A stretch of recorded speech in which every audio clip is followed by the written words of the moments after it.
कलावंतांचं जे निवृत्ती मानधन होतं, ज्यामध्ये अ ब क वर्ग होते, ते आजपासून रद्द करून सर्व वृद्ध कलावंत जे 50 वर्षापेक्षा जास्त वय आहे त्यांना आता 5,000 रुपये हे आपण मानधन निवृत्ती म्हणून देणार आहोत।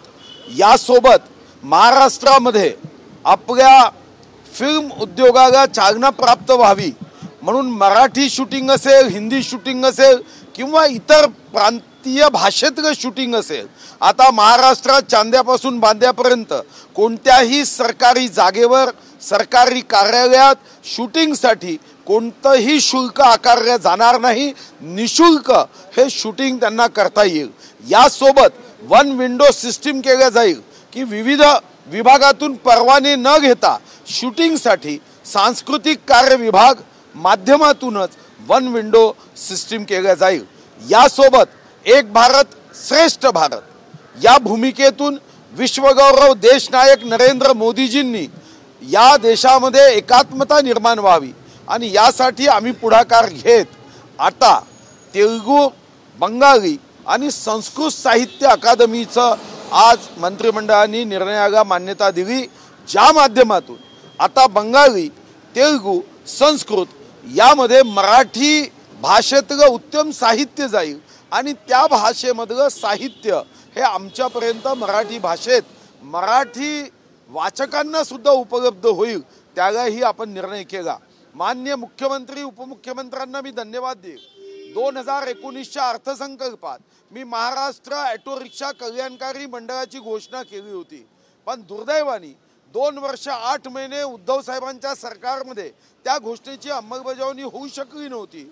पण आज मंत्रिमंडळाच्या बैठकीत महाराष्ट्र राज्य ऑटो रिक्षा कल्याणकारी मंडळाची स्थापना करून या महाराष्ट्राच्या 7.5 लाख ऑटो रिक्षा चालकांना एक दिलासा देत आज पहिल्या टप्प्यात 50 कोटी रुपये कल्याणकारी मंडळांना उपलब्ध करून दिले। मी सर्व ऑटो रिक्षा चालकांच्या वतीने महाराष्ट्राचे मुख्यमंत्री आदरणीय एकनाथ शिंदेजी, महाराष्ट्राचे उपमुख्यमंत्री देवेंद्रजी व महाराष्ट्राचे उपमुख्यमंत्री व वित्तमंत्री अजितदादा यांना धन्यवाद देईल की 2019च्या अर्थसंकल्पात केलेली माझी घोषणा आज त्यांनी पूर्ण केली, त्याबद्दल मी धन्यवाद देतो। लोकसभेचे उमेदवार कोण तुम्हाला दिलेले आहे? दुसरीकडे तुमचे जे महाविकास आघाडीचे जे विरोधक आहेत त्यांच्यामध्ये प्रतिस्पर्धा जी सुरू झालेली आहे, उमेदवार कोण या घटनेकडे कशा स्वरूपात पाहता? त्याच्यावर काँग्रेसमध्ये अंतर्गत कलह जोरदार सुरू आहे। नाही, मी साधारणतः काँग्रेसमध्ये काय सुरू आहे हे बघत नाही। माझी उमेदवारी ही माझी नसून जनतेची आहे।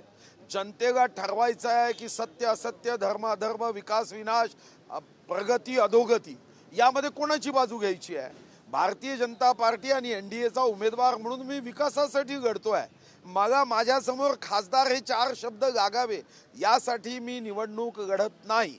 आर्णी, वनी, चंद्रपूर लोकसभा क्षेत्राचा सर्वंकष सर्वांगीण विकास व्हावा यासाठी मी भारतीय जनता पार्टीच्या या उमेदवारीचा झेंडा हाती घेतला आहे की विश्वगौरव देशनायक मोदीजींना अब की बार 400 पार, या 400 पार मध्ये चंद्रपूर लोकसभा असावी। आता काँग्रेसमध्ये काय सुरू आहे, त्यांची उमेदवारी कोणाला असणार आहे, कोण कोण्या जातीचा आहे, धर्माचा आहे, रंगाचा आहे, वंशाचा आहे, वयाचा आहे, उंचीचा आहे, हे माझ्यासाठी महत्त्वाचं नाही। माझ्यासाठी एकच महत्त्वाचं आहे की चंद्रपूर, वनी, आर्णी लोकसभेचा आवाज संसदेत बुलंद करत या मतदारसंघाचा सर्वंकष सर्वांगीण विकास व्हावा। या मतदारसंघाचा गरीबों के सम्मान में, किसानों के सम्मान में, बेरोजगारों के सम्मान में, महिलाओं के सम्मान में मी पूर्ण शक्तीने आवाज लोकसभेत बुलंद करावा यासाठी ही निवडणूक लढवतोय। आणि योगायोग असा आहे की मी जे राज्यगीत निवडलं, दिल्लीचेही तख्त राखतो महाराष्ट्र माझा, मला कधी वाटलं नव्हतं की त्यासाठी मग दिल्लीत जावं लागेल। नवीन संसद भवनातले सर्व लाकडी दरवाजे हे मी माझ्या मतदारसंघातून कास्ट, सागवान, टिकवूड पाठवलं। आता ते दरवाजे माझी वाट पाहत होते असं मला कधी वाटलं नाही, पण दरवाजेही वाट पाहत आहे, जनताही वाट पाहत आहे आणि संसद भवनही वाट पाहत आहे। मी निश्चित जाण्याचा प्रयत्न करेन। आज सांस्कृतिक कार्य विभाग से जो आश्वासन हमने दिए थे कि हमारे जो वृद्ध कलावंत हैं उनकी पेंशन में बढ़ोतरी करते हुए अ ब क एक ग्रेडेशन निकाला गया है। अब सभी को 5,000 रुपये पेंशन मिलेगी। इसके साथ ही डीबीटी के माध्यम से पेंशन जाएगी। हमने जो फिल्म की शूटिंग होती है महाराष्ट्र में, वो चाहे मराठी भाषा हो, हिंदी भाषा हो या और कोई भाषा हो, अब ये शूटिंग निःशुल्क दी जाएगी। इसका कोई पैसा ये सरकार नहीं लेगी। हमने वन विंडो सिस्टम बनवाने का निर्णय किया है, जिसके माध्यम से जो डायरेक्टर्स है, निर्माता है, उनको शूटिंग के लिए कोई तकलीफ नहीं होगी, सहजता होगी, सरलता होगी और सुलभता होगी।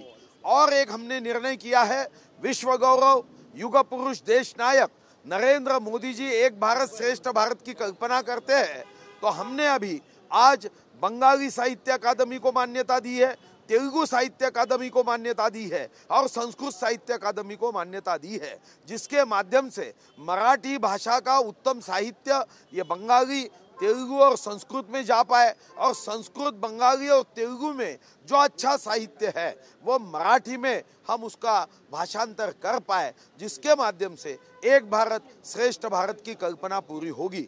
2019 में अर्थ मंत्री के नाते ऑटो रिक्शा कल्याणकारी बोर्ड की हमने बात की थी।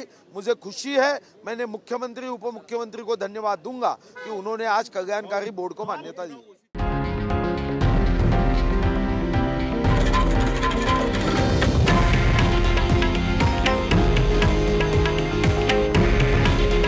हे आहे देशातील नंबर 1 न्यूज नेटवर्क आणि आपण पाहत आहात TV9 मराठी। काळजी तुमची, हित महाराष्ट्राचं।